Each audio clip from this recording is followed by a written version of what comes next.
আমরা একটি নতুন ছাত্র সংগঠনের দিকে আগাচ্ছি। যদি কোনো ব্যক্তি চান এই ছাত্র সংগঠনে যোগ দিবেন, দলের নাম কি হতে পারে এটি নিয়েও আমরা আসলে সাধারণ শিক্ষার্থীদের কাছ থেকে মতামত চাই এবং সেই সাথে সাথে আমরাও আসলে চিন্তা করছি যে দলের নাম কি হতে পারে। এই বিষয়ে এখনো আমরা কোনো চূড়ান্ত সিদ্ধান্ত নেইনি। গণঅভ্যুত্থানের প্ল্যাটফর্ম হিসেবে একটা আমব্রেলা সংগঠন, এখানে বাংলাদেশের সকল মত সকল পথের ব্যক্তিরা ছাত্ররা এখানে এসেছেন। এর ছায়াতলে এসে এটার আন্ডারে আমরা গণঅভ্যুত্থানটি সফল করেছি। এই সংগঠনটি আমব্রেলা সংগঠন, এই সংগঠনটি তার মতো করে রান করবে। আমরা একটি নতুন ছাত্র সংগঠনের দিকে আগাচ্ছি। যদি কোনো ব্যক্তি চান এই ছাত্র সংগঠনে যোগ দিবেন, তিনি তার ইন্ডিভিজুয়াল মতামত অনুযায়ী বৈষম্যবিরোধী ছাত্র আন্দোলনের বাইরে এসে এই ছাত্র সংগঠনটি যোগ দিতে পারেন, তাতে কোনো রকমের কোনো বাধা নেই। কিন্তু বৈষম্যবিরোধী ছাত্র আন্দোলন তার মতো করে থাকবে। বৈষম্যবিরোধী ছাত্র আন্দোলন আমরা মনে করি গণঅভ্যুত্থানের যে আশা আকাঙ্ক্ষা সেটি পরিপূর্ণ এখনও বাস্তবায়িত হয়নি। গণঅভ্যুত্থানের আশা আকাঙ্ক্ষার জন্য আকাঙ্ক্ষা পরিপূর্ণ বাস্তবায়নের জন্য এখন অনেক কাজ আছে যেগুলো করা বাকি। বৈষম্যবিরোধী ছাত্র আন্দোলন তার সেই কাজের পথে আগাবে। একটি বিষয় লক্ষ্য করবেন যে আসলে এই সংগঠনগুলো কিভাবে পরিচালিত হয়, এই পরিচালনার বিষয়ে অন্য কোনো সংগঠন হস্তক্ষেপ করতে পারে কিনা, যে বিষয়টি আসলে নির্ধারণ করে কোন দল সে কি আসলে লেজুর ভিত্তিক নাকি হচ্ছে সে স্বয়ং সম্পূর্ণভাবে নিজে থেকে ওই সিদ্ধান্তগুলো নিতে পারে। এরপরে দ্বিতীয় যে বিষয়টি সেটি হচ্ছে নেতা নির্বাচন। আমরা দেখেছি বাংলাদেশের অনেকগুলো রাজনৈতিক দলের মধ্যেই সেখানে আসলে নেতা নির্বাচন, ছাত্র সংগঠনগুলোর নেতৃত্ব নির্বাচিত হয় মাদার সংগঠন বা মাতৃ সংগঠনের ভিত্তিতে। তাদের প্রেফারেন্সের ভিত্তিতে কে কে নেতা হবে তাকে সিলেক্ট করা হয়। আমরা আপনাদেরকে অলরেডি বলেছি আমাদের এখানে ইন্টারনাল কাউন্সিলিংয়ের মাধ্যমে গণতান্ত্রিক প্রক্রিয়ার মাধ্যমে নেতা নির্বাচিত হবে এবং আপনারা খুব দ্রুত দেখতে পারবেন যে আমাদের মধ্যে এই লেজুর ভিত্তি আছে কিনা। যদি আমাদের মধ্যে লেজুর ভিত্তি থাকে আপনারা আমাদেরকে প্রশ্ন করতে পারেন, আমরা আপনাদেরকে ওয়াদা করছি যে আমরা ওই লেজুর ভিত্তির দিকে যাব না এবং যদি কখনো যাই সেই জায়গাটা আপনারা আমাদেরকে আইডেন্টিফাই করে দেবেন।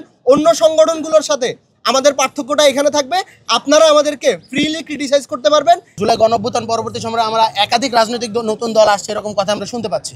সো তার সাথে আসলে আমাদের এই উদ্যোগের কোনো সম্পর্ক নেই। এটি একটি স্বতন্ত্র উদ্যোগ। সে নতুন কোনো রাজনৈতিক দল নতুন কোনো ছাত্র সংগঠন ঘোষণা করবে কিনা সেটি একান্তই তাদের ব্যক্তিগত সিদ্ধান্ত এবং তাদের রাজনৈতিক সিদ্ধান্ত। লেজুর ভিত্তিক ছাত্র রাজনীতির বিরুদ্ধে আমরা কথা বলে যাব। আমরা দেখেছি যে লেজুর ভিত্তিক ছাত্র রাজনীতি করে ছাত্রলীগ এখানে কিন্তু শিক্ষার্থীদেরকে মেরে ফেলেছে, আপনার আবরার ফাত কিন্তু খুন করেছে।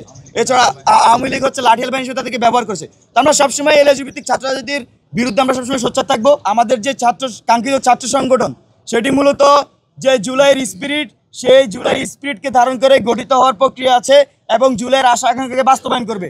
এখন আমাদের এই আদর্শিক পজিশনের সাথে যেই রাজনীতি করবে আমরা তাকে সমর্থন দিয়ে যাব, সেটা জাতি হোক ছাত্রদের লেভেলে হোক। বৈষম্য বিরোধী ছাত্র আন্দোলন যখন জুলাইয়ে আমরা ফ্যাসিস্ট বিরোধী আন্দোলন করি তখন আমাদের সবার জন্য প্রত্যেকটা মানুষের ফ্যাসিবাদের বিরুদ্ধে যতগুলো মানুষ ছিল তাদের জন্য একটা কমন প্ল্যাটফর্ম হিসেবে এই বৈষম্য বিরোধী ছাত্র আন্দোলনটা গঠন হয়েছে, যেই প্ল্যাটফর্মটা ইনক্লুসিভ। এখানে প্রত্যেক দল মতের মানুষ যারা আসলে ফ্যাসিবাদের বিরুদ্ধে এক ছিল প্রত্যেকটা মানুষ এখানে ইনক্লুডেড ছিল এবং এই জায়গাটাকে আমরা সবসময় ক্লেম করে এসেছি যে এই বৈষম্য বিরোধী ছাত্র আন্দোলন এটি একটি অরাজনৈতিক প্ল্যাটফর্ম।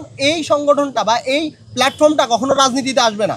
যার রাজনীতি করার প্রয়োজন হবে বা রাজনীতি করার ইচ্ছা থাকবে তারা হচ্ছে ওই প্ল্যাটফর্ম থেকে বের হয়ে এসে রাজনীতি করবে।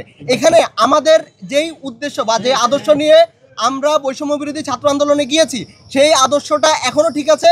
আমরা সবাই ফ্যাসিবাদের বিরুদ্ধে এখনও একই জায়গায় আছি এবং একই স্থানে আছি। আমাদের আদর্শের ন্যূনতম কোনো বিচ্যুতি হয় নাই। আমরা আমাদের রাজনৈতিক প্রয়োজনে একটা নতুন সাংগঠনিক প্রয়োজনে নতুন একটি সংগঠন করছি।